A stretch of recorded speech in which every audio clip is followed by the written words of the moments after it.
Good morning. It's Wednesday, April 29th. Here's what's on the agenda. European banks turn volatile markets into profits. Does the US have the appetite for a lengthy blockade of Hormuz? And we gear up for CapEx, cloud and jobs news from big tech. Anna, European futures are pointing high by 0.2%. This feels like more of an earnings story, more of an earnings focus for these markets than arguably what's happening in the Straits of Hormuz. Though we continue to look at Brent, of course, oil up 0.4% in the session right now, holding above $111 a barrel. The S&P futures are pointing to modest gains of 0.2% after losses of about 0.5 yesterday. But the pain was really on the Nasdaq 100 with the OpenAI concerns there, dragging that index down around 1%. Again, European futures pointing high by 0.2%. The countdown to the opening trade starts right now.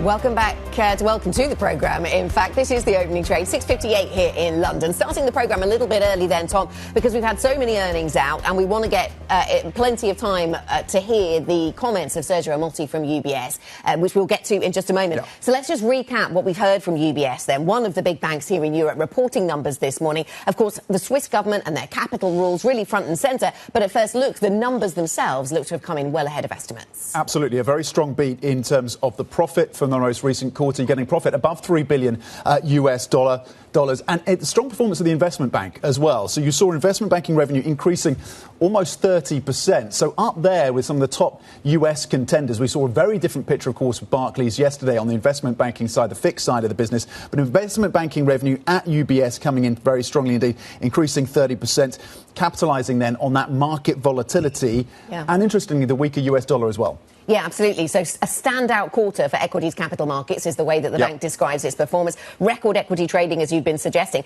Over in wealth management, inflows there coming in better than expected. And it's interesting to think about client activity. Perhaps we'll hear more about this from Sergio Ermotti, because they're painting a quite resilient picture for now, saying that client activity is healthy for now. But there have to be lots of questions, I suppose, about that, given the wealth concentrated in the Middle East and what clients might be doing with their money, thinking about a prolonged conflict. You know, there's caution around those regulatory and capital requirements. They have a line here in terms of buybacks, $3 billion US dollars in shares by the second quarter results. They aim to do more. That line crossing as well. Those capital requirements, that debate, the pressure, the lobbying campaign from UBS, we know that continues in terms of their relationship with the Swiss government. That could cost ultimately around $20 billion US dollars. But we know that is central to how they're thinking about the future as well. Guy Johnson sat down with the CEO of Sergio Ermotti and started on buybacks.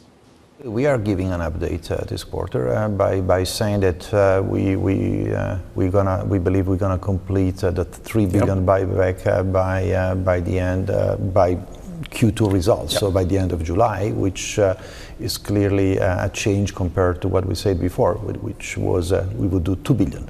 So I think that in that sense, what has changed is that there are 2 or 3 conditions for on how to manage capital returns. One is progress on integration, which we tick the box with the migration of the Credit Suisse clients into our Swiss platform. Number 2, the financial performance. You saw the strong results in the first quarter, and our ability to maintain a capital level at around 14%. We are at 14.7%. So I do believe that we delivered on some things. The uncertainty around the regulation is something that is going to take time. Yes. And is definitely will influence our capital return plans, but it's not the only conditions. Okay. Do you expect any clarity by next quarter on that front? Not a lot of clarity. Okay. I think that if you look at the political processes starting early next month, so in a week time, and I think that is going to take time. This is a complex matter. It took first 2 years of discussions. I think we cannot really pretend that the Parliament jumps into conclusions very quickly. So we are happy to be able to contribute. The Parliament, you're going to contribute. Okay, we'll maybe come to that thought in just a moment. Parliament normally waters things down. Do you expect it to water this down, the foreign subsidiary 100% rule? Do you think that gets watered down by Parliament? I honestly, I don't think I'm hopeful. I don't expect anything. I'm hopeful. Okay. There's a big difference between being hopeful and expecting anything. What do you want out of it? What would be an acceptable? You're lobbying hard.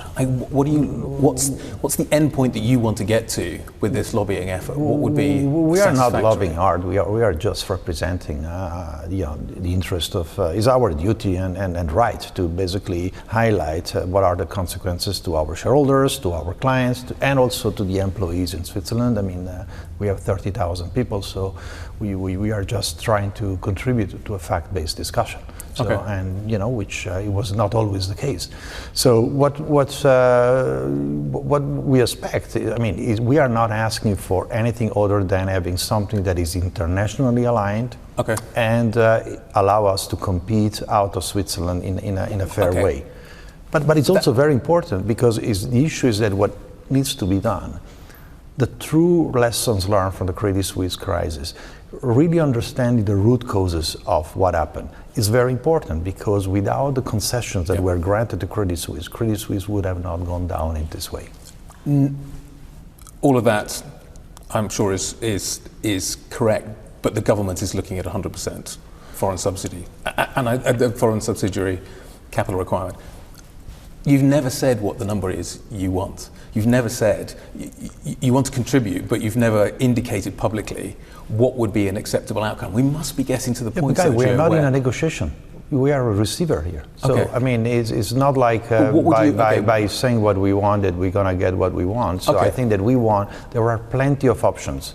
But you've never said what you would take. You've never said what would be an acceptable number. What we are trying to show is what are the international standards, how our peers operate. Standards? What is an acceptable international standard? The outcome of this proposal will translate on us having 30, 40, 50%, I mean, depending on how you calculate, an extraordinary amount of excess capital that is going to be totally unproductive and won't.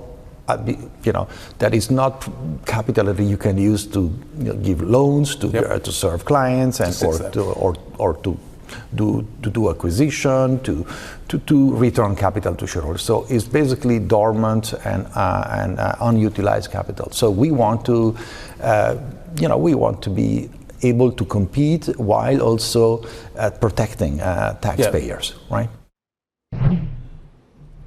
Well, let's cross over to Zurich right now. Guy Johnson standing by after that interview, of course, with the UBS CEO. The numbers strong today then on the headline basis, investment banking, wealth and top-line profit. Guy, you pushed him hard on the buybacks, or at least on the capital requirements story. The buybacks still in play, it seems. What stood out to you from this conversation? You're right, Tom. This is a cracking set of numbers. It is Sergio Ermotti's 50th set of earnings results that he's delivered. So let's just kind of point that one out as well. So it's a good set of numbers. The banks, the investment bank's done well. Flows look good. It's a good set of numbers. But the buyback is a focus, because last quarter the market was a little disappointed, to be honest. And UBS said, you know what, don't worry, next quarter we'll do more. And this quarter, they're kind of pushing it further down the road as well. They're looking for clarity. Apparently, there's three factors that they look for in terms of the clarity that they need, maybe to update the market on this. The issue of capital requirements is just one, but it's a big one. It's a really big one, and it's an important one. And it's not like Parliament's going to make a decision by the second quarter numbers. So we're all wondering kind of what kind of clarity they are going to be able to deliver at that point. Sergio did point out to me, though, that they have accelerated the current buyback program. So that's been kind of brought forward and will be completed by Q2. So he pointed that's a positive. We will do more. Maybe that ticks the box of doing more. I don't know. But the market wants clarity, and it's unlikely to come in the form of clarity around the capital requirement issue. And that's ultimately the big issue that is hanging over UBS right now. Yeah, Guy, the market, looking for that clarity, watching the Swiss politics with that in mind. Guy, of course, in Zurich for the team, talking to Sergio Ermotti. Great conversation. Kicking off our focus this morning on the bank earnings stories we're getting out of Europe. So let's go then, Tom, to what we've got out of Lloyd's. And casting my eye across a number of headlines on the Bloomberg terminal around Lloyd's, these, again, seem to be strong numbers, better than the market was anticipating on a number of levels. The statutory pre-tax profit number, the red headline, that's certainly ahead of estimates. But also the net non-interest income comes in just ahead of estimates. Statutory pre-tax profit, again, ahead of estimates. Net interest margin ahead of estimates. So all of that moving, it would seem, in the direction that the market would want to see. No change to the provision for motor finance commission, and there's been a lot of news flow surrounding that one. So that's also an area to watch. We'll be looking for any commentary they have about the UK economy as well. I don't see anything at first glance, but that's got to be an area of focus. Such volatile expectations for the UK rates environment, given what's happening in Iran. And that volatility plays out in different ways, doesn't it? Some of the trading desks have benefited on the back of that volatility. But broadly, on the headline basis, we're seeing strength from the earnings story out of Europe. Santander confirming that as well. First quarter net income coming in a strong beat for Santander. 5.46 billion euros. Just recapping for you these numbers. The estimates had been for just shy of 5 billion euros. So again, first quarter net income, a decent beat there for Santander at 5.46, just shy of 5.5 billion in terms of euros. What else to look at? Loan loss provision at Santander in the first quarter coming in slightly higher than the estimates, 3.23 billion, slightly above the estimates in terms of net loan loss provisions for Santander. They got that, as expected, 1.9 billion euro capital gain from the sale of their Polish business. And, of course, they have recently pushed through, or looking to push through, an acquisition in the US, a major acquisition for Webster, $12 billion US. That still has to be voted through, of course, by the Webster shareholders. But top line, strong set of numbers for Santander as well. OK, so strong earnings out of the banks. We can draw that conclusion from this morning's numbers. Let's talk about the other things on our agenda then, Tom. Yep. And one of those is certainly the oil price. It's the oil dynamics, the oil cartel. It's everything to do with oil and the Strait of Hormuz and what's going on with Iran. So I'll start with the Wall Street Journal story that says that President Trump has told his aides to prepare for an extended blockade at the Strait of Hormuz, according to their reporting, turning down other options here, like escalating the violence, for example, at least in the short term. So we'll see how the market deals with that. For the moment, the market has dealt with that fairly calmly. We saw a little bit of a move in oil prices and Europe and equity futures as a result, but not a huge amount. So we've got a 111 handle on Brent, up by 0.3% this morning. This is now turning into a war of attrition. And there were some numbers from the Wall Street Journal as well in terms of what's happening on the ground in Iran. 1 million people unemployed, inflation running at around 70%. But we know that the pain threshold for Iran is high. So this is a standoff between Iran and the US, and arguably the US allies as well, in terms of the pressure they start to put on the US as this continues to be prolonged with that blockade now, it seems, set for a longer period of time, according to this reporting. And then the dramatic news that the UAE has pulled out of OPEC, and whether or not this is the beginning of the end for that cartel, ultimately. Yeah, absolutely. This is the third largest of the core members. It's the sixth largest of the larger group of 22, OPEC and friends.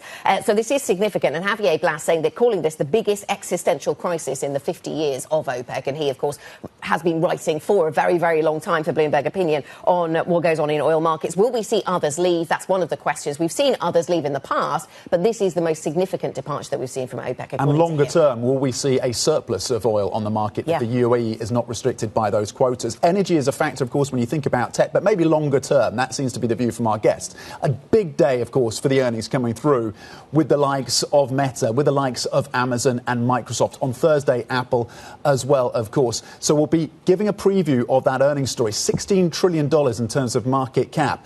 And key, of course, will be whether or not they can reiterate, whether or not they will reiterate the spending commitments. More than $600 billion committed by these companies in terms of the infrastructure and the data center build out. And this following a day, of course, with real volatility and question marks as a result of OpenAI. And again, the reporting from the Wall Street Journal, OpenAI pushing back on the fact that on the reporting suggesting that they are starting to slow the shipments to consumer and enterprise. OpenAI pushing back on that. But clearly, many of their counterparts, many in that space, feeling the pain yesterday. NASDAQ 100 closing down 1%. So we'll see what the earnings story does on that front to validate the earnings, the run-up that we've seen in these stocks. Absolutely. That is what today is going to be very much about, isn't it, for markets? Certainly after hours, we're going to get all these tech reports. Job cuts will be in focus. The CapEx conversation, free cash flow. What does the CapEx spending pledge do to free cash flow for some of these names? That's going to be in focus. And also the growth of their cloud businesses. I draw attention to a Goldman Sachs report talking about positioning getting stretched. inflation. Some of that reflects the big push-up we've seen in the Mag 7 in the last month.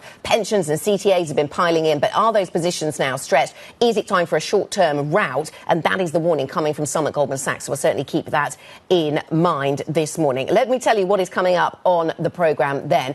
We are going to be talking about energy markets. We'll be joined by Humayun Falak-Shahi, who is from Kepler, crude oil analysis head. That conversation will be one that focuses very much on what we've heard about OPEC. Quay Nguyen will be with us, research affiliates, equity strategies over at CIO. A good conversation there about what we've seen in the US and how much you want to balance US, EM, Asia, European equity market exposure right now. I'm also really pleased to say that we'll be joined later on in the programme by Jean-Claude Trichet, the former ECB president, somebody who knows a lot about how you balance the complexities of inflation on the rise, growth on the wane for the European Central Bank. And tomorrow we get an interest rate decision from the ECB. Really looking forward to all of those conversations over the next 2 hours. Let's look ahead to what else we are watching today. 10 a.m. UK time, Euro area April consumer economic confidence. We'll mark that for you. 1 p.m. UK time, German CPI, as the ECB factors in, of course, higher prices as a result of what is happening in the Straits of Hormuz. 3 p.m. UK time, the Senate Banking Committee is scheduled to vote on Kevin Warsh's nomination as Fed chair, with Tom Tillis, of course, moving out of the way in terms of that block that he had put on that confirmation. It seems that this could be in place pretty quickly. So that's key in terms of the Senate Banking Committee and how they're thinking about Kevin Warsh. 7 p.m. UK time, it is the Fed rate decision, of course. Those two stories linked. Potentially Jay Powell's last press conference and last Fed meeting will be across all of that for you. And on the earnings front, as we've discussed, big tech earnings, Alphabet, Meta, Amazon, Microsoft after the market as well. Yes, I remember going into, I think it was the last Fed meeting, and people saying, well, Jay Powell probably won't say much about his own future and what he'll do. But actually, he was quite forthcoming, at least on the subject of the Fed chairmanship, and saying he would stay if there was any danger of some sort of vacuum, if Warsh wasn't going to be confirmed. So that was interesting, and that was something that the market took away from that press conference. So today we go in with similar questions, not about that particular dynamic, because we know that Warsh is likely to get approved now, don't we? But we need the confirmation. But will Jerome Powell stay on, even if he's not the chair? Will he stay on as a governor? Because he could stay on until January 2028. Yeah, and he previously said that he would want to stay on at the Fed, not as the chair, but at the Fed, if the DOJ continued its investigation into the Fed and into him as well. The DOJ has moderated that now. It's the Inspector General who's going to be taking on that investigation, but the DOJ has left themselves open the room to reinstigate that. Yeah. So whether or not that meets the bar for Jay Powell, and that is a question. As Kevin Warsh said, he wants to restructure and remake the Fed. If Jay Powell is still there in some capacity, to what extent could that be a complicating factor for potentially the new Fed chair? OK, let's get up to date on some of the other stories we're covering then this morning. King Charles has delivered an address to Congress calling on the United States to maintain its leadership role in the world and to support NATO and Ukraine. The King's remarks came with relations strained by President Trump's criticism of UK Prime Minister Keir Starmer over issues including the war in Iran. The alliance that our two nations have built over the centuries is part of what Henry Kissinger described as Kennedy's soaring vision of an Atlantic partnership based on twin pillars, Europe and America. That partnership, I believe, Mr. Speaker, is more important today than it has ever been. In M&A news, the Finnish company Kone has confirmed a cash and stock deal to acquire TK Elevator in what will be one of the biggest ever private equity exits in Europe. The sale is set to value TK at about 29 billion euros, including debt. Bloomberg Intelligence says the deal will provide Kone with a greater exposure to the profitable US maintenance business with efficiency gains from greater scale. And the Jack Daniels owner, Brown-Forman, and the Jameson whiskey maker, Pernod Ricard, have terminated their talks about a potential merger. The American and French firms announced in separate statements that they were unable to agree terms. The development may clear the way for a deal between Brown-Forman and another US peer, that's Sazerac, which makes Southern Comfort.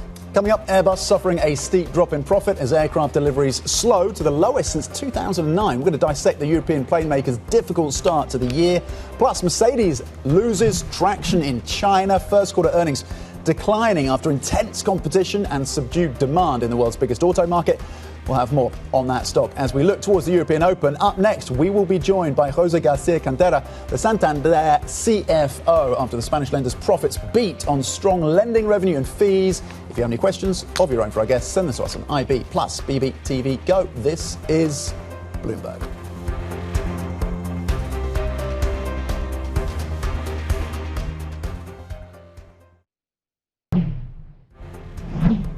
Welcome back. This is the opening trade. Now, Santander has posted first quarter profit, beating analyst estimates on strong lending revenue and fees. We can now speak to Santander CFO, José García Cantera, who joins us now. Really nice to have you with us, José. Thank you for being on the programme. So strong numbers coming through, beating estimates. I wonder if you, at the end of April 2026, see there being upside or downside risk to your guidance right now. Upside risk from strong performance, downside risk perhaps from a lot of uncertainty on the global stage. How do you see things? Well, we've presented a very strong set of figures for the first quarter, another record year in terms of profits at 3.6 billion, excluding the capital gain from Poland, revenue up 6% with costs down both in euros and in constant currency, and cost of risk fairly flat. Very important, capital at 14.4%. So this is the first quarter that we are presenting after our Investor Day in February. We are on a very, very good path to meet our targets for the year. But very importantly, this is a very strong first step towards the 3-year plan. And at this point, we see no reason to change either our guidance for the end of the year or the targets for the next 3 years. OK, so no change to this year's guidance or the plan. Let me ask you then about transatlantic tensions, José, because this has been something that has been developing over the past few months, a deterioration, if you like, in transatlantic relationships, in particular between Spain and the United States. And this is very relevant to your business because you're still looking to expand in the US. The Webster deal, I understand, still needs the approval of Webster shareholders. I wonder if you're concerned on any of those fronts. Not really. Spain and the U.S. have had a very good relationship that, goes back centuries. And, we are about to be given the final approval for the acquisition of Webster Bank in the U.S.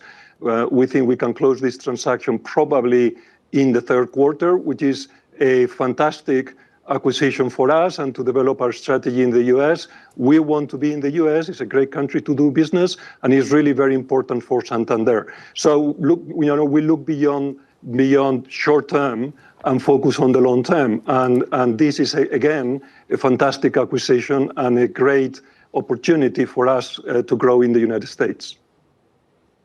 José, what is the biggest impact to the business as a result of the conflict in Iran?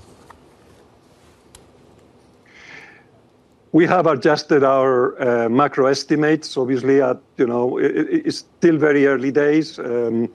It seems if this situation lasts for longer, that GDP growth all around the world might be a little bit lower, with obviously pressure on inflation. And that might have some impact on interest rates going forward. But as long as labor markets remain strong, as they are at the moment, this is not a negative scenario for a retail bank like us. We have a very diversified footprint.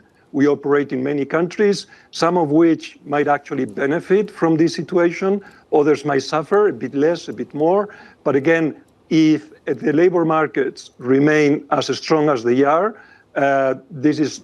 we are not going to be very much affected by the current macro outlook.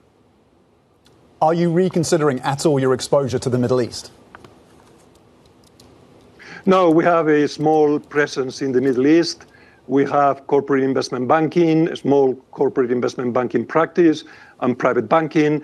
We have around 100 employees in the Middle East, and they are working normally, serving our customers in the Middle East. So no, the answer is no. It's business as usual.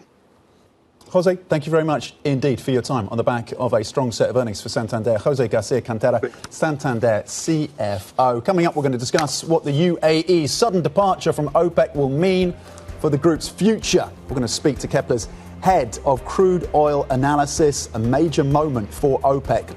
That was a big surprise, and it could happen as soon as May the 1st. So just in the next couple of days, UAE could be stepping away, it seems, and will be from OPEC. What are the consequences? We'll get the details and analysis coming up. This is Bloomberg.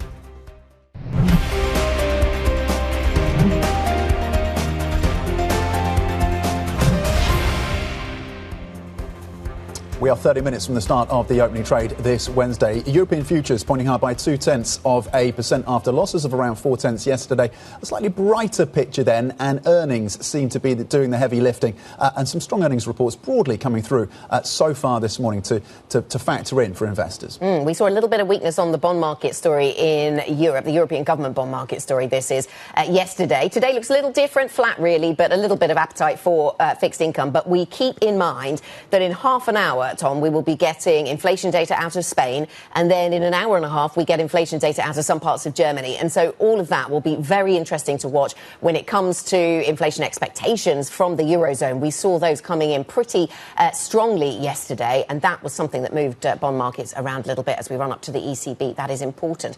Now let's talk about what's going on in the Middle East and oil markets, because the Wall Street Journal reports US President Trump has told aides to prepare for an extended US blockade of the Strait of Hormuz to intensify economic pressure on Iran.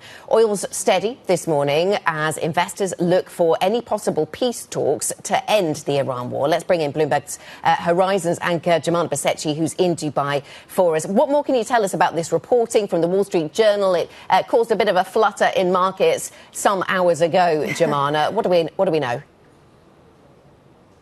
It did. You're right, Anna. It did cause a bit of an uptick in the price of oil when the story dropped a couple of hours ago. Wall Street Journal there citing sources saying that President Trump has decided to keep the U.S. naval blockade going indefinitely. And this is after evaluating a host of different options, including ending the hostilities, walking away, a resumption of hostilities. And he's decided, per this reporting, that the best course of action would be to keep the blockade in place. Now, why is this relevant? Well, over the last couple of days, we have been also talking about the fact that the Iranians have presented their proposal to the U.S. about how they see an end, a full end to the war and a phased approach. So in the proposal that was put forward by the Iranians a couple of days ago, they suggested having phase one include a mutual lifting of the both blockades that are in place, and then deferring the discussions around the nuclear portfolio and the nuclear file until later on. What is emerging, and especially because it's taken some time for us to get an official response out of the White House, is President Trump is clearly evaluating his options here. And yesterday was noteworthy that he did put up a comment suggesting that the Iranians, for their part, are asking the U.S. to lift the blockade.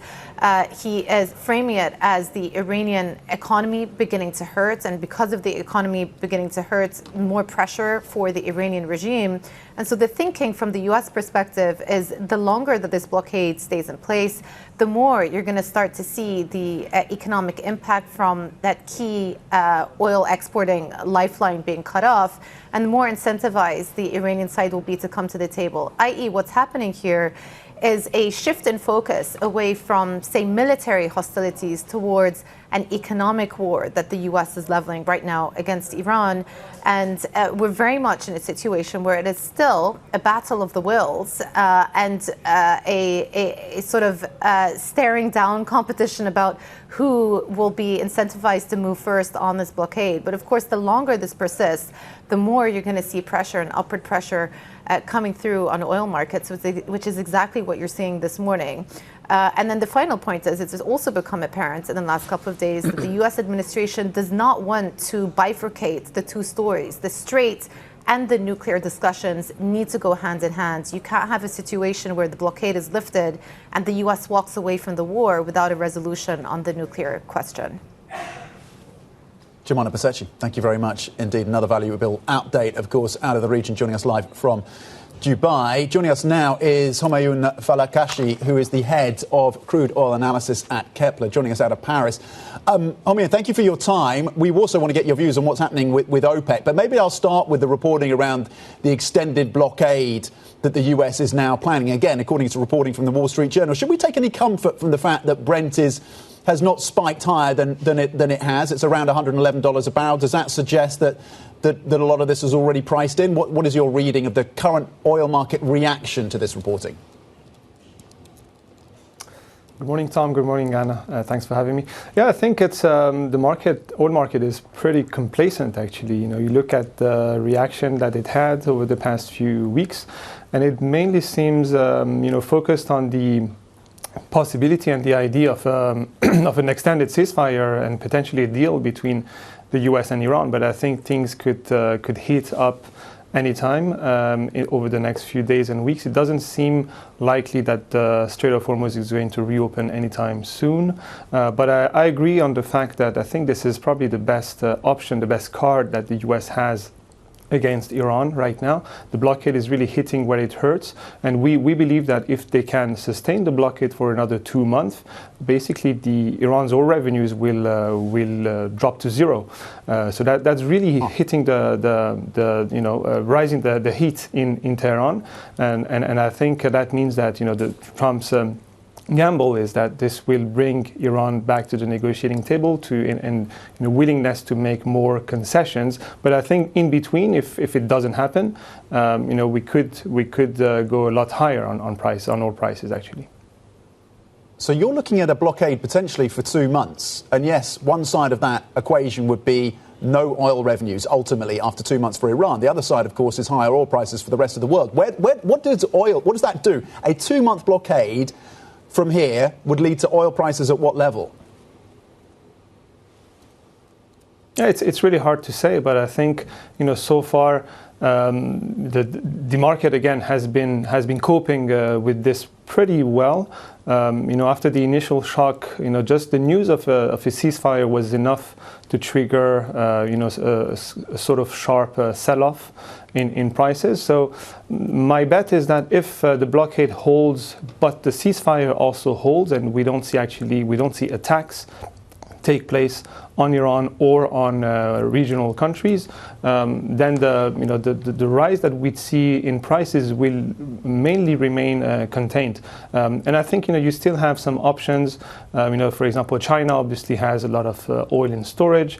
You have the US, but other IEA countries also have the ability to release more stocks from their strategic reserves. So we may be headed into that direction in order to keep the rise contained.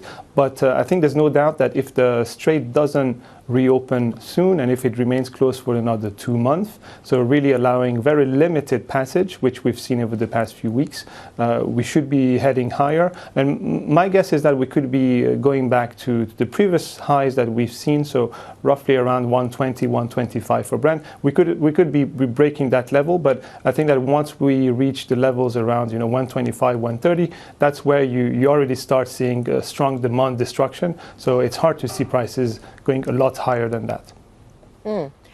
Homayoun, very interesting. So if we did see closure for another 2 months, what kind of level of supply would we see for Europe? Would we start to see shortages in Europe?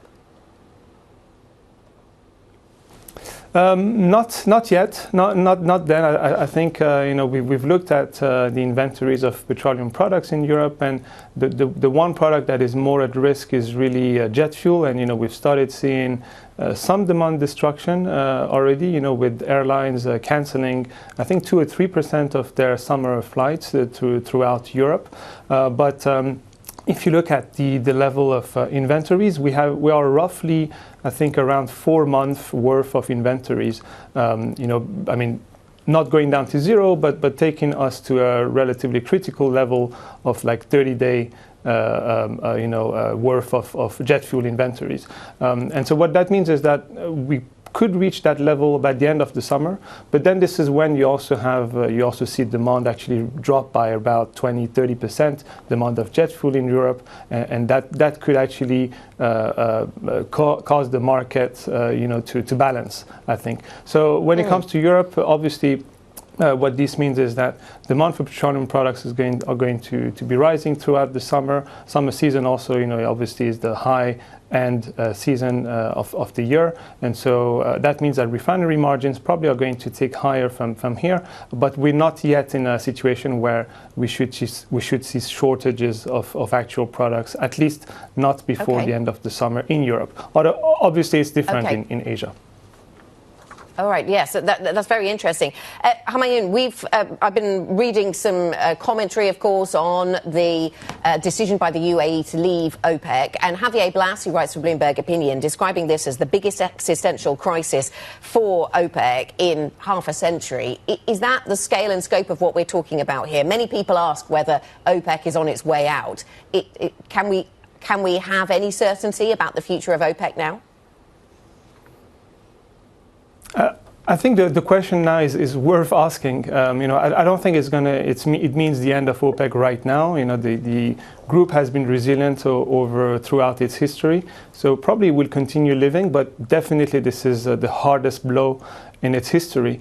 This is the third largest member in terms of production leaving the organization. It's really nothing comparable to the previous exits that we saw in the past few years. So, for example, Qatar or Angola, which were rather small producers.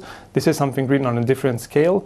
But even on the political front as well, this is quite a major blow to Saudi's leadership because OPEC has been, managed mainly via Saudi's leadership. So it is a really hard blow to the group, and I think the question is worth asking. I don't think it means the end of the organization per se, but it really weakens its decision making, definitely.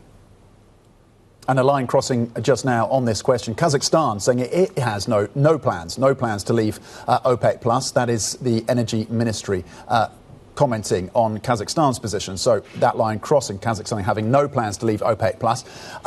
What does this mean in terms of longer term as a result of the UAE carving itself out of this cartel? Do we expect to see additional surplus, additional oil on the market? What is the capacity for UAE to ramp up its production when it's outside of that cartel? Yeah, that's exactly that. And I think that's why if you look at oil market pricing, it doesn't change anything in the immediate term. And that's probably why they took the decision to announce it now, because right now, obviously, they cannot increase production because the Strait of Hormuz is closed. So, but on the other side, if you look at the back end of the curve, it's probably bearish for the back end of the curve of oil prices, mainly because it means more supply down the line. So the UAE has production capacity close to 5 million barrels per day already, and that's production capacity that they've been increasing over the past 10 years. It jumped from 3 to 5 million barrels per day, or close to 5. But within the OPEC quotas, they were constrained to 3.4, 3.5 million barrels per day. So technically, when the strait reopens and they are able to produce at maximum capacity, it could mean 1 to 1.4 million barrels per day of additional crude reaching markets. And that's quite significant. That's roughly 1.5% of global supply. Yes, that is significant. Humayun, so Kazakhstan has no plans to leave OPEC. I wonder if you think other countries might, though. We've seen others leave in the past, of course, going back a decade or so. There's some talk about whether Venezuela, maybe not under the current leadership, but maybe under other leadership, might decide to leave. What's your thinking there? I think it's hard for to see other countries leave right now because none of them have such a huge gap like the UAE had in terms of production capacity versus their quota.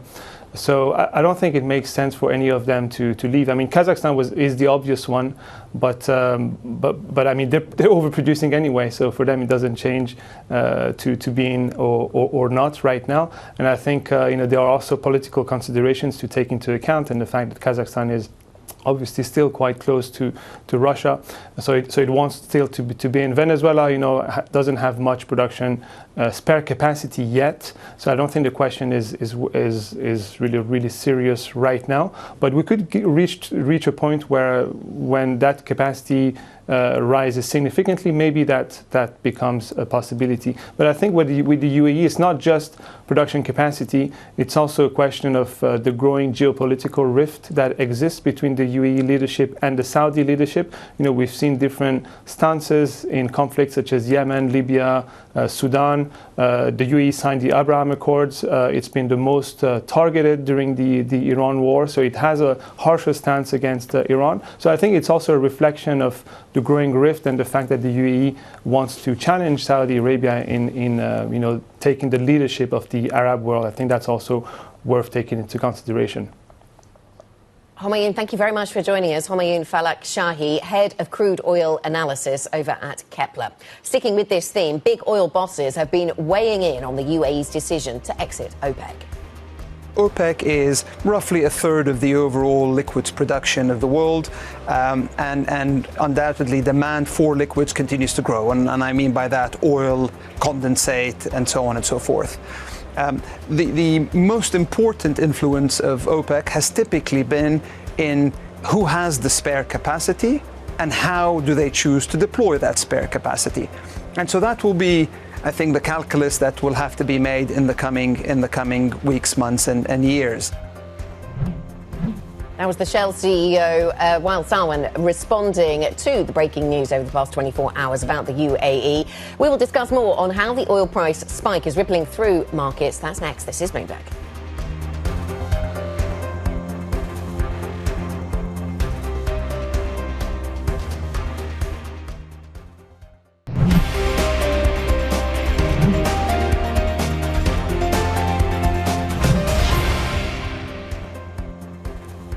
Welcome back. This is the opening trade. We still have 11 minutes until the start of the European equity trading day, and the picture looks quite flat, divergent across various markets. We have a lot of earnings to price in this morning. Let's turn now to today's markets in 3 minutes on the opening trade with Adam Linton from our Markets Live team. And Adam, I wonder what role you think the Iran story is playing in the market's thinking right now. The latest news lines from the Wall Street Journal suggesting that perhaps we're in for a prolonged closure. We'll have to see whether that is substantiated by the US administration. We just don't know, do we? But I wonder what reaction function we're seeing in markets to that kind of news versus earnings stories versus all the other news flow. Yeah, definitely. I mean, I think a part of the case we've been making over the past few weeks is the equity market is content to look through Iran as long as there's no material escalation, which we're not seeing at the moment, and there is some progress towards a deal. I mean, obviously the latest Wall Street Journal report is negative on the making progress element, and if you look at Brent, that's up around 30% off the April low. Betting markets are increasingly pricing the probability that Hormuz will remain closed until the end of June. But I think what we've seen in the equity market is just very much what we've seen at every juncture. They want to take, the most positive outcome and run with that. And I think there's maybe some hopes this is just a negotiating stance and things can turn on a dime.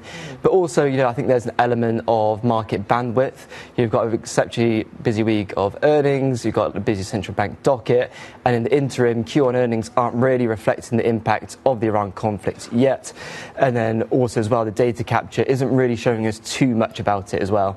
Yeah, and we'll get that inflation data out of Spain shortly, of course. So markets bandwidth, I like that. Is today more about the earnings story for the markets than what's happening in Iran?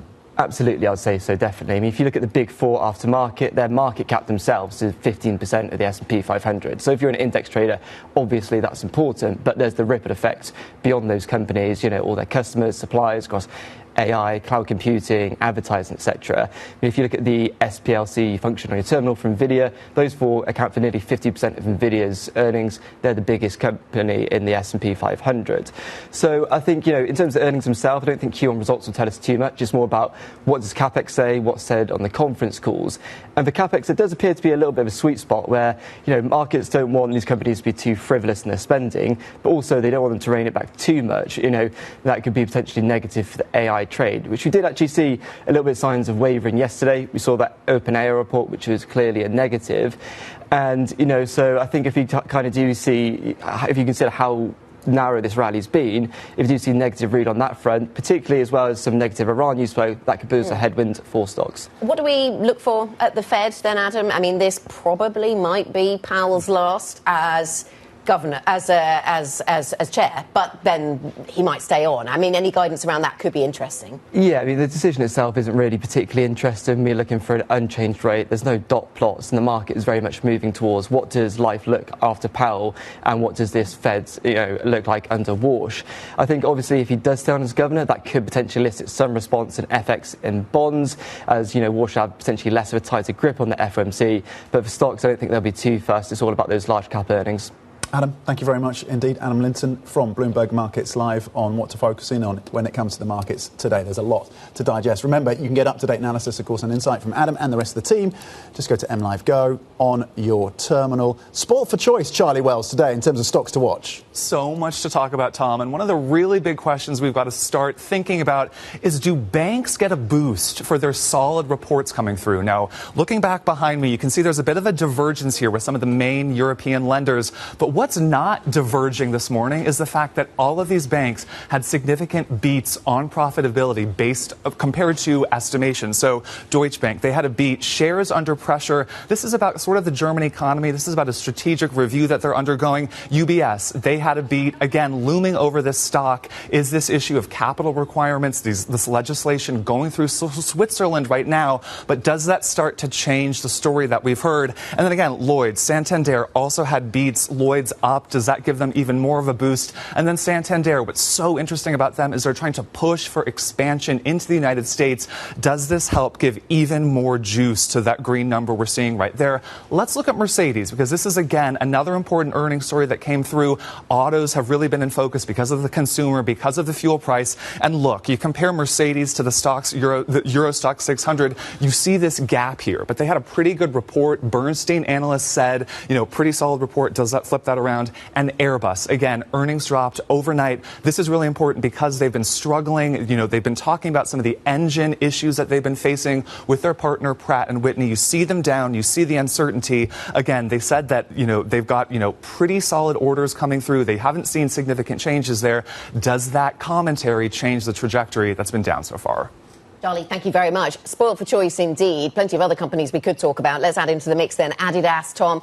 We've had operating profit coming through from Adidas ahead of estimates, and that's probably before you factor in any impact of the marathon, which we talked about earlier on this week. And on the subject of growth in Europe, Lloyds, interestingly, Lloyds Banking Group, halving their UK economic growth outlook on Iran war impact, down from 1% to 0.5%. At a time when, and you flagged this for us yesterday, Spain and the Spanish government maintaining its growth forecast for this year of above 2%, in despite the fact that we have all these tensions out of Iran. They're holding that line. We'll see what else others have to say on the growth trajectory. Coming up is the opening trade. European futures currently flat. This is Bloomberg.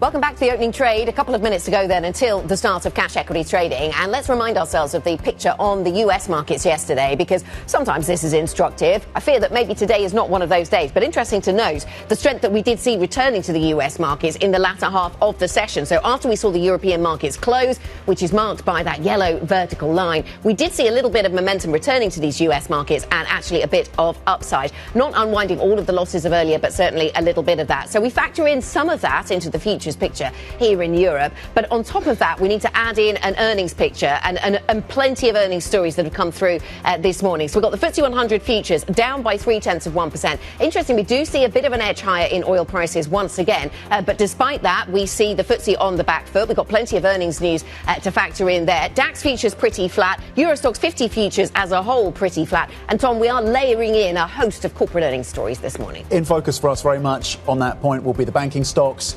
on the back of a decent beat. Very strong set of numbers from UBS. We've been speaking, of course, to the CEO. Guy Johnson's been there, of course, with Sergio Ermotti. Santander as well, a strong beat. Lloyd's coming through with numbers. So banks very much in focus for us today. Mercedes was actually a beat. It was a little bit softer in the Chinese market. Not a big surprise given competition there, but they got new models in the pipeline, and top line it was a beat for Mercedes, so watch that stock for you as well. Adidas also a beat as well, and this has been quite the journey for this maker, of course, of sports shoes. First quarter operating profit coming in above the estimates at around 705 million euros.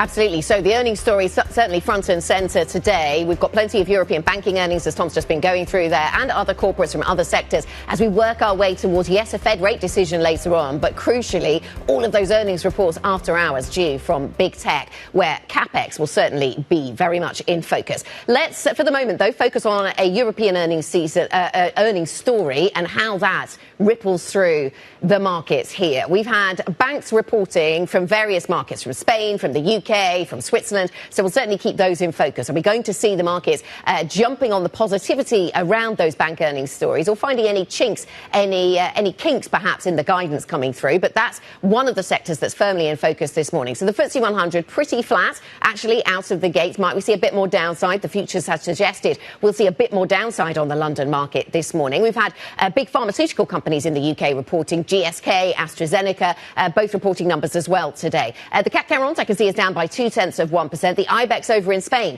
also down by 0.2%, 0.3 in fact. But sometimes that is a market that just moves around more than the others. The AEX over in Amsterdam is up by 0.2. So we have actually, Tom, a really quite divergent picture across these equity markets. I wonder if some of the sector influence on these indices is what we're seeing coming through at the top level. We're seeing a bit of a rebound for tech. That's the top performing sector right now, Anna, with gains of a little over 1%. It had been the biggest drag across the European space yesterday. So tech is up there. Financial services also gaining around 1.1%, close to 1.2%. So financial services, tech, telecoms, basic resources, autos as well as a sector performing positively. Most sectors in positive territory. The headline level, of course, across the Stock 600 gains, as you were saying, of a little over 0.1%. On the downside, it's retail. Biggest losses coming through there. That sector currently down 0.8%. Losses on consumer as well, up down 0.7%. So retail and consumer under pressure.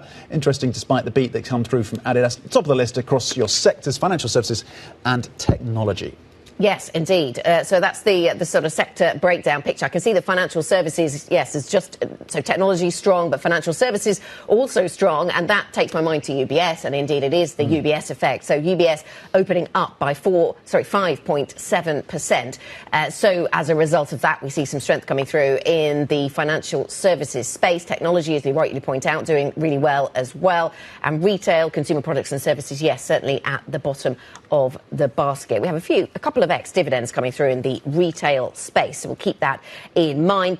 Carlsberg of interest as well. We got some numbers coming through, volumes of beer sold, for example, and the earnings story, and that stock up by more than 3% out the gates this morning. From the micro to the macro now, because we have Spanish CPI crossing inflation data out of Spain. Year-on-year CPI for the month of April, you're looking at 3.2%. That's year-on-year.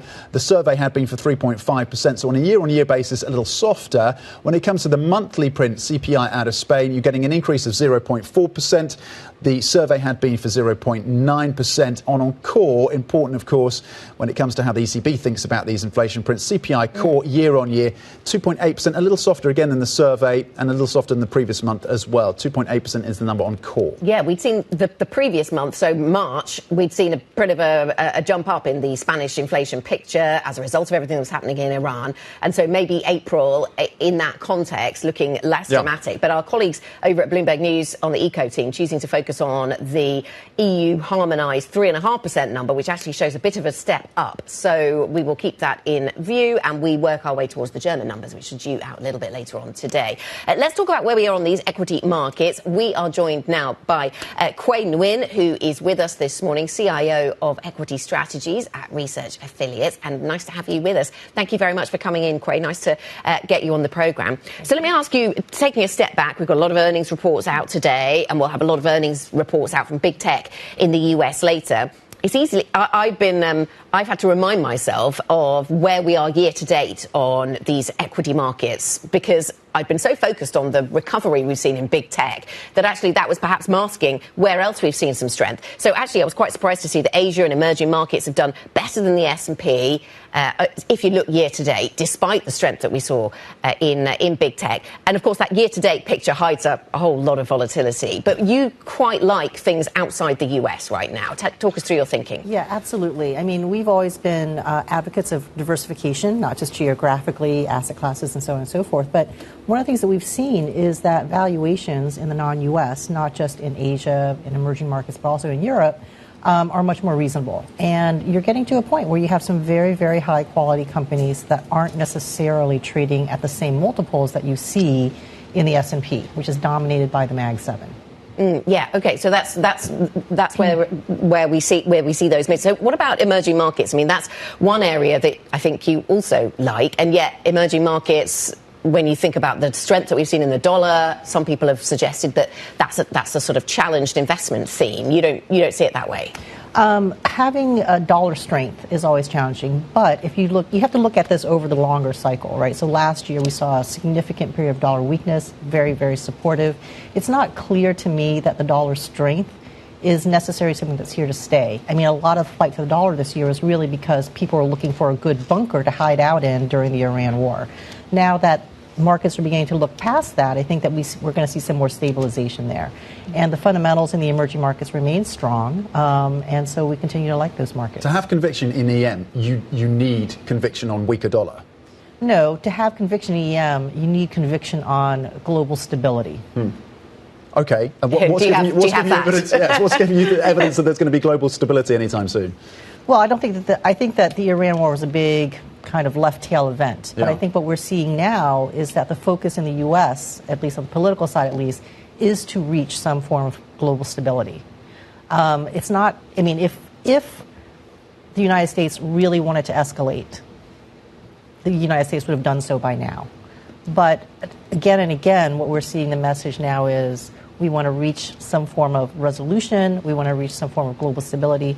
Markets are basically looking to see through what's happening over there right now. I'm just trying to weigh up the current stronger greenback and the inflation impacts and the exposure of many EM markets to the oil price shock. Not all of them, but many within that basket, and how that factors in to that bullish call on EM. This is a longer term view rather than here and now. This is a longer term view. I think that the EM has already taken that hit, right? That's already priced in. A lot of it's already priced in, and I think markets are now beginning to recover and trying to see through all of that.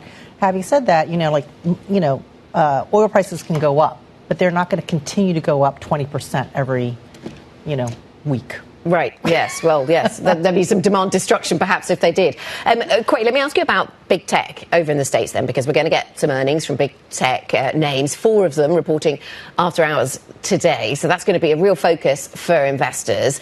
And there's such a big chunk of the S&P, there's such a big chunk of the US equity capital markets that they're difficult to avoid. Are you looking to increase exposure to big tech or retreat from that? How are you treating that dynamic? So big tech has really lagged over the last 6 months, maybe 6 to 12 months or so. And yet, what you find is that these companies continue to grow. Their earnings are very, very solid. Their fundamentals are very attractive. The problem that they had was that the markets got ahead of those fundamentals. And so our expectation is that there could be some opportunities to pick up some of these very high quality names at more reasonable valuations going forward. In some of our strategies, many of our active strategies, we already own some names. We've owned Meta in the past. Last year, we actually picked up some Alphabet, and more recently, we're starting to bite on Microsoft. Yeah. Okay, and what signal will we take from the CapEx commentary that we get from these big tech names, do you think? Because on the one hand, you need it to be strong enough to comfort that the AI trend is still there and worth investing behind, but not so strong that it really starts to eat more than it has already into free cash flow. Seems to be one way to sum it up, but I don't know what the right number looks like. I think these companies are so cash flowing that so far their CapEx spend seems pretty reasonable. I think they're or pretty affordable. I think the big question is, what are they going to say in terms of when investors can start to see a return on this investment? In light of that, I mean, we saw the jitters yesterday as a result of the reporting, the Wall Street Journal reporting around OpenAI and its shipments. what do you make of that? Is that a buying opportunity for some of these OpenAI exposed names, or is that a material concern? You know, I'm not sure that it's a material concern, because if you look at OpenAI, you say, wow, they really disappointed, right? And yet many, many companies would give it their right arm to be able to grow as quickly as OpenAI is growing. And so I think there's still a lot of fundamental growth there. It's just a question of, is it overly priced into the markets or not? Quay, when you're thinking about your diversified portfolio then, I mean, is there a place for healthcare? Is there a place for some of the sectors that... Absolutely. You don't necessarily take them for the big growth numbers, but they have defensive qualities. There are some stocks in healthcare in particular that have been very, very undervalued, and they've popped, right? I mean, one of the big names that's popped over the last 6 months has been Bayer, but also in the United States, Bristol Myers. So these are not the most exciting names. Nobody goes around going like, wow, you know, I bought some pharma stocks. You know, they talk about tech and everything. And so we're finding some significant overlooked opportunities in many of these areas. What else beyond healthcare? Well, we're seeing strength in financials, one of the things that you mentioned already. And then also I would say in communications. So in communications, I know that Meta and Alphabet have been very, very big headliners because of Mag 7, but also you're seeing things like Vodafone pick up. So Vodafone is not a sexy name when you think of tech, necessarily for some, I should caveat. But it does, in terms of the pace, in terms of when you look at the stock performance of a Vodafone versus a Meta, right? I mean, there's a huge differential. There's a huge differential, but also Vodafone got so cheap, right? And I don't think that you can really get a big explosion in technology without telecommunications coming along for the ride. Okay, well, that's one of the stocks that is on your docket, along with healthcare as well, and a view on EM. Thank you very much indeed for the analysis and for the insights on these markets. Quay Nguyen, research affiliates, of course, with those insights. Let's check in on the core 6 right now. Again, big day, of course, for earnings, so that is filtering through for some of these names. We talked about tech because that was the worst performing sector across Europe yesterday, and ASML was a drag there, dropping around 3%. Today, ASML is up 0.8%, so repairing some of the damage. Schneider Electric exposed the data center story, up just 0.1%. A little bit of weakness that we're seeing for LVMH in the luxury space, just down 0.6%. Nestle as well, also off by 0.4. A little bit of downside pressure for Novo Nordisk, down 0.2% right now. So that's a touch on the core 6. Rheinmetall in the defense space, up 2 points, 2.4 points. Let's get a check on some of the other individual stocks on the move, again, through the lens of the earnings story with Charlie Wells. Charlie. Good morning, Tom. So the market really is digesting this raft of earnings that we've got dropping this morning from a lot of these banks and a lot of other big companies across Europe. You can see sort of a mixed picture as the market sort of works through the profit beats that all of these banks had. You see Deutsche Bank down. You see Lloyd's down. I think there's some questions here about trading, right? We saw huge trading bonanzas coming from their Wall Street competitors. But again, not so much here. Some of this is the dollar story, right? A weakened dollar actually does not bode well for banks trading here in Europe as they convert those dollars that a lot of their trading desks trade in back into, say, euros or pounds. So some pressure there, but UBS really up almost 5% this morning. Now, this is really striking, right? Because UBS has really been battling the Swiss government about some capital requirement legislation going through, but they had a really strong profit beat and also gave some indications of potential payouts back to investors. So that really could be boosting some of the sentiment here. Boosting sentiment as well, let's turn to Carlsberg, because they saw some strong volume in their earnings report.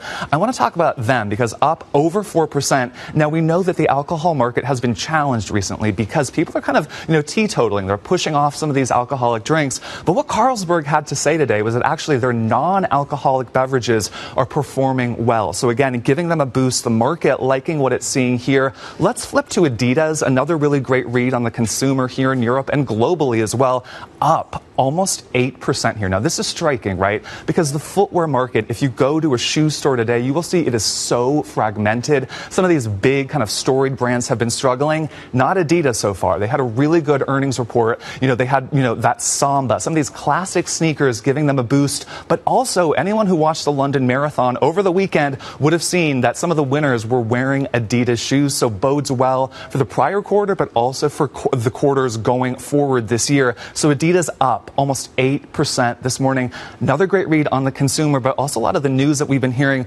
Mercedes, so interesting. They've been facing some challenges in China. Of course, we know the fuel price. We know that consumer is downbeat right now. Fuel prices, again, putting consumers in a negative mood. But again, giving a pretty strong outlook, saying they've got pretty good orders going forward. And Bernstein analysts saying, it was a pretty good report for what looks like it's going to be a complicated year. So Mercedes in the green this morning. And then we've got deal news. We've got Kone, the Finnish elevator maker, agreeing to buy TK Elevator. That is giving some positive sentiment to this space right now. So Kone up over 1%.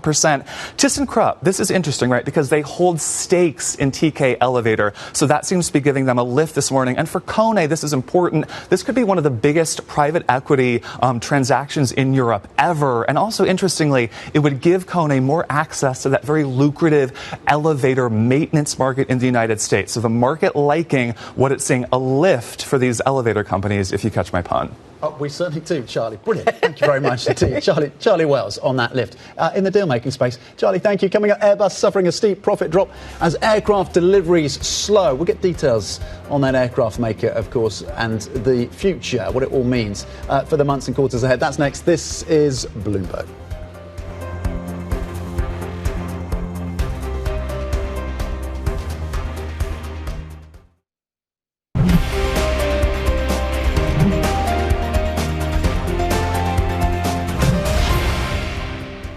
Recent developments in the Middle East are now putting a new major uncertainties on the table, with supply chain disruption on energy and driving inflation higher, and potentially already as we speak denting a little bit the consumer confidence in the world. It's still very early days. It seems if this situation lasts for longer, that GDP growth all around the world might be a little bit lower. In this geopolitical environment, if you have a bank that has the risk management capabilities that we have, for example, on the fixed income side, and then you have the advice capabilities that we have on the wealth management side, it kind of plays to your strength. As long as labor markets remain strong, as they are at the moment, this is not a negative scenario for a retail bank like us.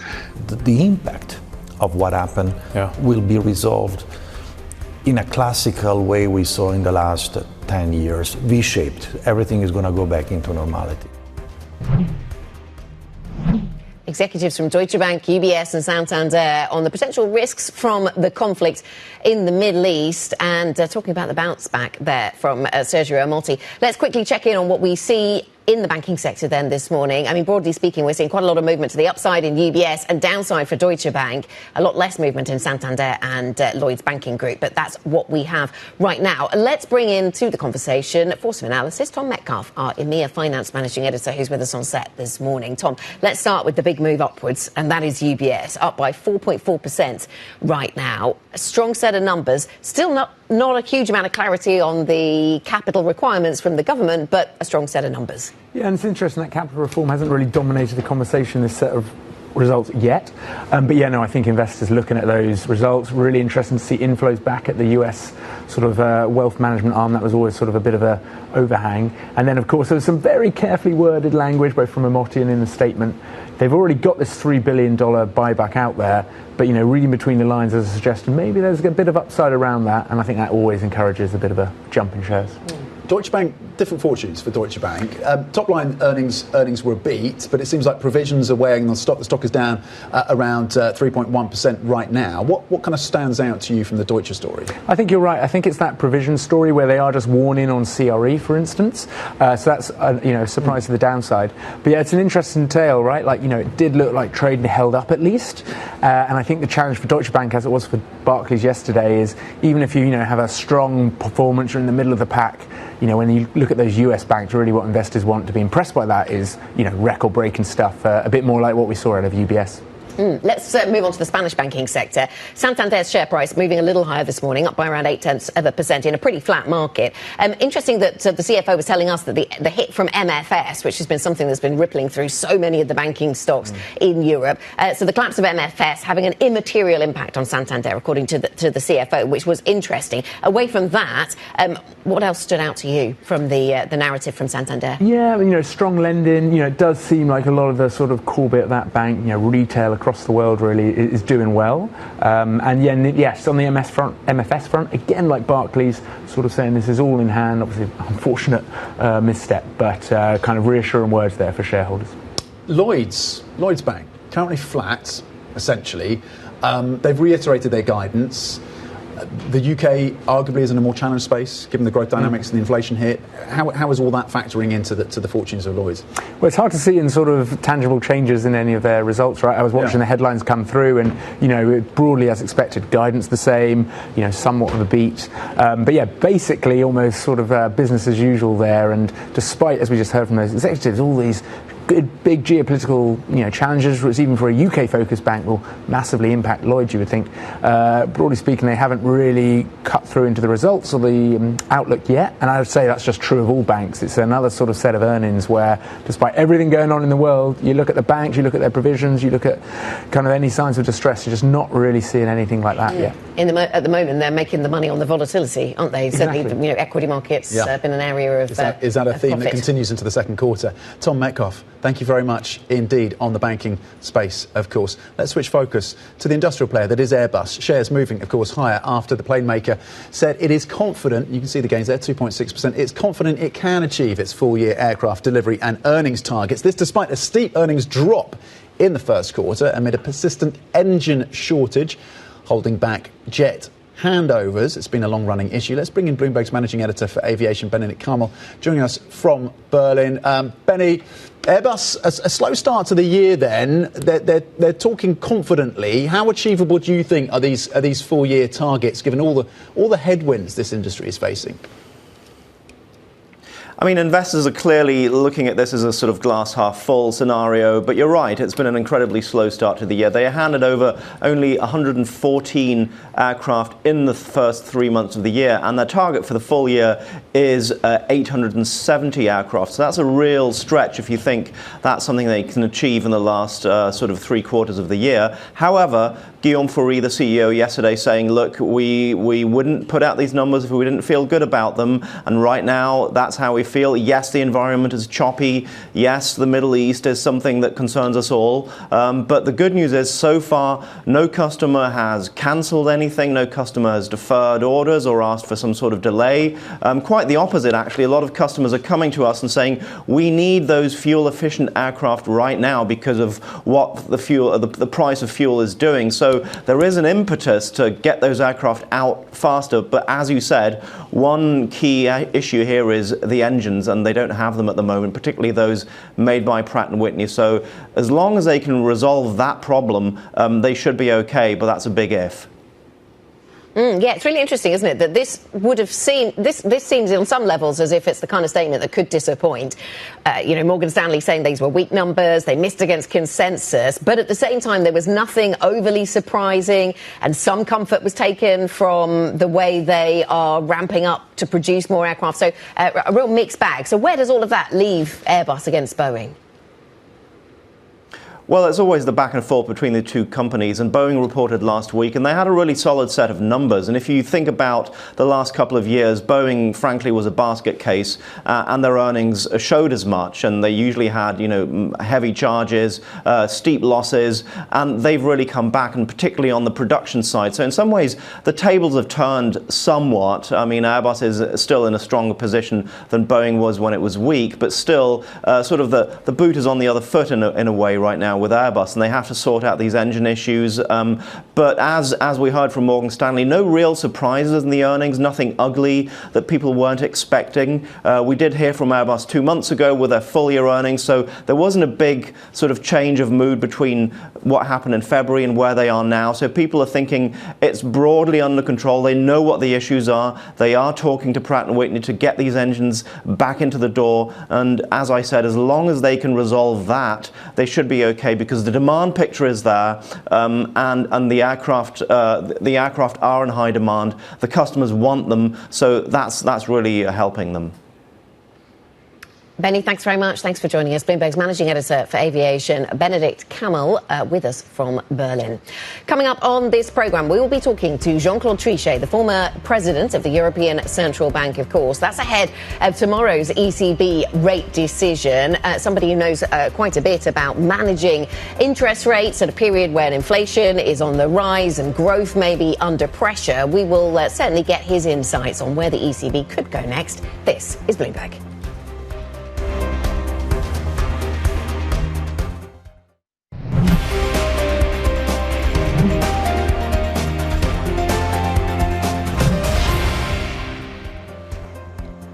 This is the opening trade, 30 minutes into a really busy session for European corporate earnings. So let's take stock of where we have got to. Well, we haven't moved all that far at the overall European equity market level. We're down by 0.1% on the Stocks Europe 600. But beneath the hood, different geographies telling slightly different stories about the performance here. The Xetra DAX actually up by 0.2%. To the downside, though, the FTSE 100 being weighed down a little bit by what we're seeing from some in the drug sector.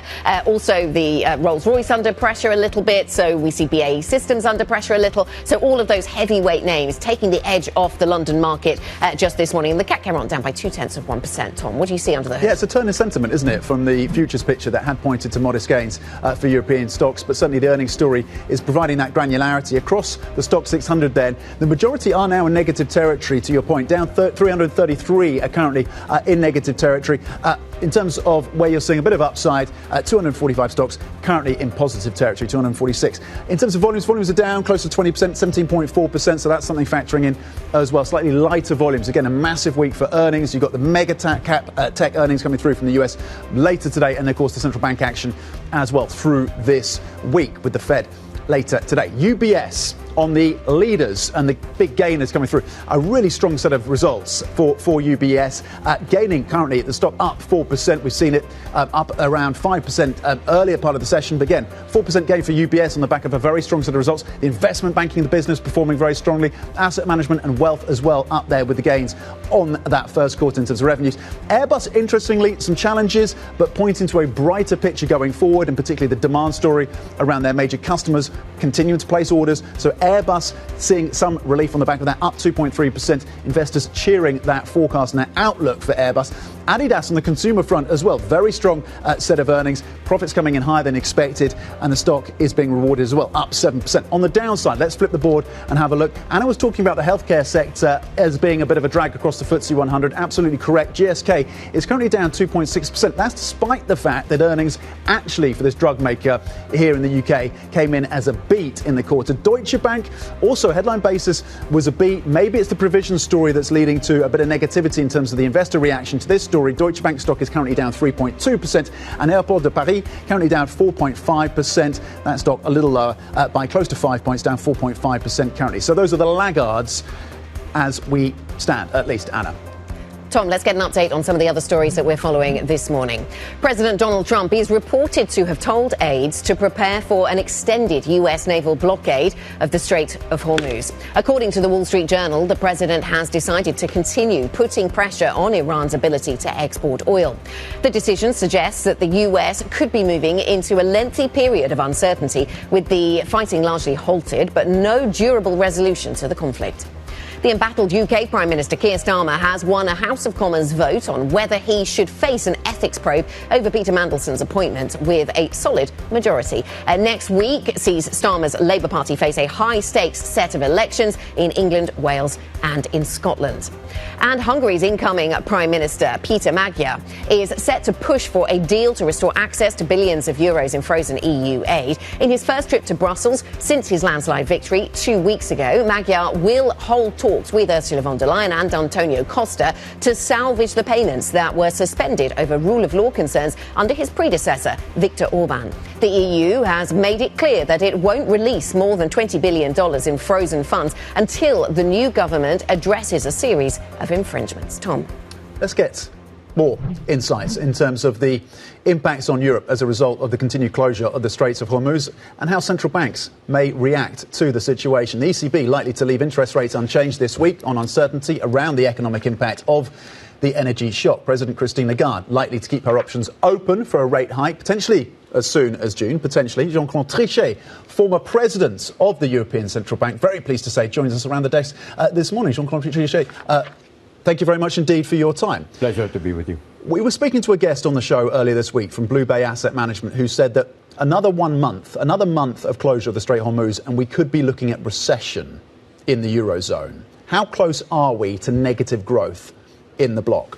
I think that uncertainty is absolutely dramatic. I would not confirm that 1 month would be the appropriate time, if I may, for getting such a very bad result. But it's clear that this is an option which we have to get in mind. After all, the IMF itself said we have several scenarios, and the worst one is a recession scenario. So, and not only for Europe, by the way. So, because a lot of other countries are badly touched, including in Asia.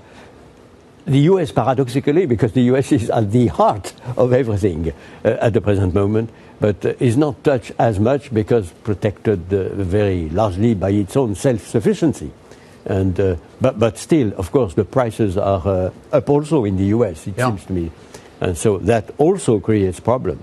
I hope that all those problems will drive the partners to get a deal and to reopen the strait. And through the lens of the ECB, with that mandate on price stability, traders now pricing in more than 2 interest rate hikes from the European Central Bank this year.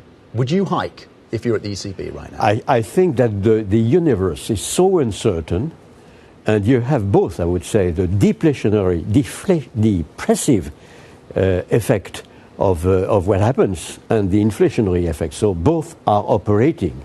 And after all, the depression is helping, paradoxically, of course, in terms of less inflation. So all taken into account, it seems to me that to remain, I would say, in a position of quiet and calm observation of the situation, hoping very much that the European pressure to reopen the strait will operate. But I think that the sentiment of the market that it's very unlikely that there would be changes is correct in the sense that it corresponds to the extremely high uncertainty that we have. Events are uncertain, and also the impact on growth and on inflation is also to be seen. So some of the impact still to be seen. Good morning to you, Jean-Claude. Good morning. You used to say often that for the ECB there's just a single needle in the compass, and that is pointed firmly at inflation. So why is it a good time to pause then in terms of interest rates and not hike now? Because we have obviously the kind of supply shock that, again, we have to wait to see whether you have secondary effects that are operating. The enemy are the secondary effect. You know, the price of oil, we have no way to correct the price of oil. We cannot substitute to the President of the United States or to the Ayatollahs in Iran. So we have to accept that we cannot do many things. But on the secondary effect, on the capacity of this increase of prices to be, I would say, operating in all the economy, there we are very important. And that's the reason why the anchoring of inflation expectations at the level of our definition of price stability, namely the famous 2%, is something which is very, very important. I'm sure that the ECB, and I hope also the US, will be very keen on not unanchoring inflation expectations, which is one of the great success of the central banks in the past years. Yes, I mean, do you see anything worrying in the inflation expectations yet? And how long would Eurozone inflation expectations have to remain elevated before that means that the ECB must act? I mean, again, it's a question of appreciation by not only by one person, but by the college, if I may. Open Market Committee in the US, by the Council of Governors in Europe. I would say that you know when you are analyzing both the market and, of course, the survey, when you have really the start of an anchoring of inflation expectation. We are not there at all. And we will follow the events as, I would say, carefully as possible. If we had the sign that the strait is closed for a very long period of time, we would be in a situation where, of course, secondary effects would have been very likely, because you take that the union will say, well, this will be up for a very long period of time. We ask for immediate augmentation of wages and salaries. So that is one of the secondary effects, of course, that we have to follow extremely carefully. But for now, is it fair to extrapolate from what you've been saying that for now you think the market pricing of more than 2 hikes this year is the markets are getting over their skis on that? Frankly speaking, the market itself is in a totally uncertain world. So this, I take it as the sentiment of the market. I would not say that it is my sentiment, of course. I think we have to remain extremely cautious and prudent in a world which is extremely highly uncertain. And do you think we've learnt a lot, Jean-Claude Trichet, and your experience is useful here? Do you think we learnt a lot in 2008 and in 2011 when you were in charge of the ECB about the circumstances in which it is appropriate to hike into and when it is not? Because there have been suggestions that maybe the ECB in the past has hiked into weakness. Well, the ECB had to run a new currency, a currency which had to gain its own credibility. And as I said, we had the main responsibility to be sure that inflation expectations, medium-long term, would be correctly anchored. And that, of course, in a universe where you had very different public opinion. You have the north of Europe, you have the center of Europe, if I may, you have the south of Europe. And the sentiment are not the same in all. So I think that when I was in this extremely difficult period of time, during 4 years, the main, I would say, consideration was, are we sure that we continue to correctly anchor inflation expectations, which is good, of course, because it's our mandate in the ECB, but also key for, I would say, sustained growth and sustained confidence in the economy. Given the ruptures to supply chains through COVID, through this conflict, through Ukraine, through Iran and the US, longer term, do we need to start to factor in higher inflation, structurally higher inflation? I don't think so. I think that if you say that, if I may, when you are responsible, you are calling for higher inflation. Central banks are used to permanent challenges to inflation. You mentioned a succession of challenges. From time to time, we have also a challenge of deflation to materialize. And it's been the case during 10 years. So something it goes up, sometimes it goes down. I mean, I'm speaking of the challenges that we have to cope with. And this idea of trying to anchor expectations around the famous 2% is very, very important. It worked extremely well, I have to say, in preventing all of us, from deflationary materialization. It proved very effective in a recent period of time. After we had the surge of inflation with the COVID recovery, we could regain control much better than in the past of price stability. On both sides of the Atlantic, I have to say. By the way, we are supposed to have the same definition of price stability in the US and in Europe, which helped considerably, in my opinion, in a recent period of time.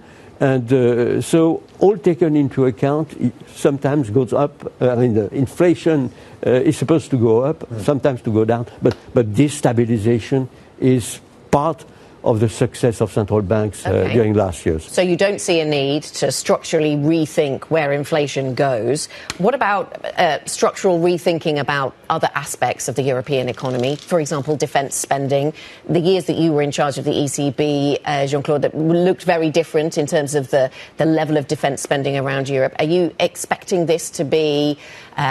what impact economically do you anticipate from higher defence spending across Europe?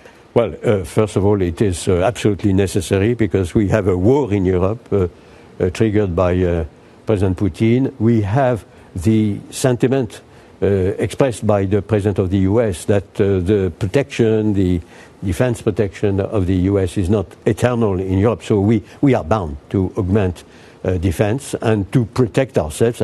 I would say De Gaulle, I refer to De Gaulle because he was visionary in many domains. He clearly said Europe has to get autonomous as regards its own defense, and I think that it's truer today than it was before.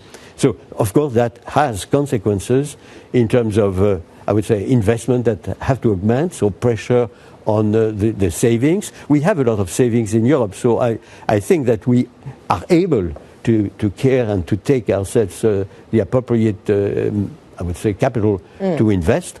On the other hand, of course, it is something which transforms very profoundly the European economy, and if really the Europeans are augmenting that far their own defense spending, of course it has also, in terms of growth, an impact which would be positive. Yeah. Thank you very much. Thanks so much for being with us this morning in London. We do appreciate it. Jean-Claude Trichet, former president of the European Central Bank, of course. And the ECB isn't the only central bank which will be delivering its interest rate decision tomorrow. Tom, Guy and I will have a special programme, special coverage of the Bank of England's rate-setting meeting. That starts at 12 noon UK time. So you don't want to miss that. We won't miss it, Tom. We'll be here. We will not. We'll be here for that full coverage. I also want to clarify a question that I asked the Santander CFO earlier about MFS. I should have said Santander lent to a special purpose vehicle that backed MFS. 8:45 here in London. Coming up on the programme, 4 of the Mag 7 report later today in a key test of whether AI investments are paying off. What are we watching for in that CapEx number? More on that next. This is Bloomberg.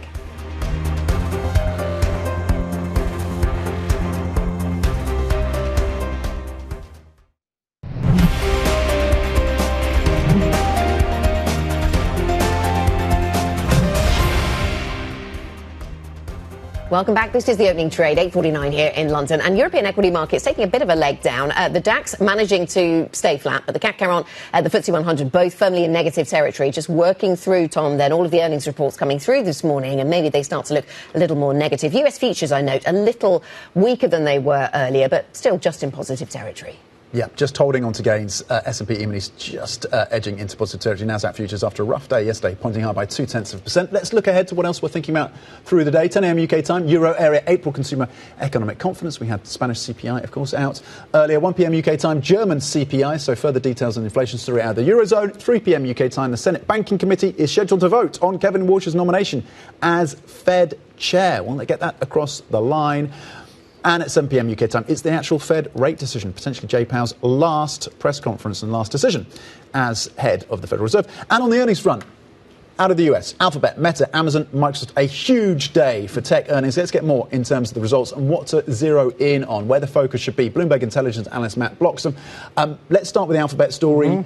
Is this a data center story? Is it a TPU story? Is it a DeepMind story? What for you is going to be the focus when it comes to Alphabet? I think it's all of those stories. I think in particular people are going to be looking at their cloud revenue business. I think that's going to be the same thing across all these companies. Is are we seeing a pickup in cloud sales as AI momentum builds? And you don't forget these 4 companies you just mentioned are planning to spend almost $650 billion in CapEx between them this year, so there's a lot of expectation riding on them to kind of demonstrate that that's coming through in terms of top line.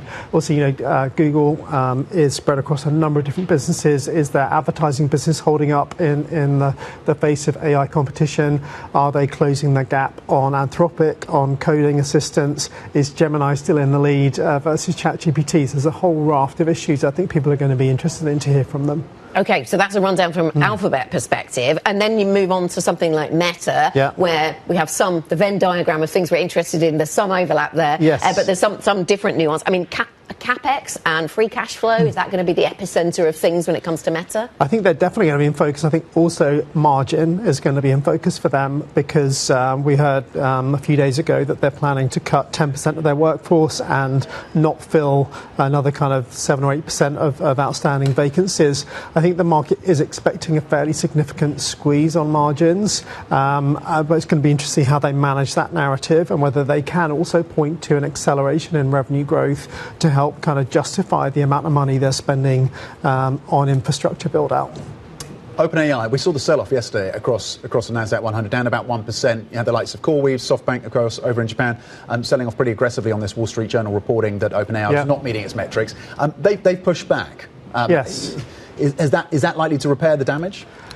I don't think so. I mean, I think if you look at public statements both from OpenAI and Anthropic, their key rival, there has been a crossover in sales momentum. So OpenAI talking about maybe $24-25 billion of annualized revenue right now. Anthropic's now at $30 billion, and that's been a very recent crossover. So I think that there has been a shift in the kind of pecking order, and you hear that anecdotally. People are talking about Anthropic and Claude the way they used to talk about ChatGPT. And in an enterprise context, that's the one that has the momentum. So I think clearly there have been some ambitious targets missed, but OpenAI is still an early stage company.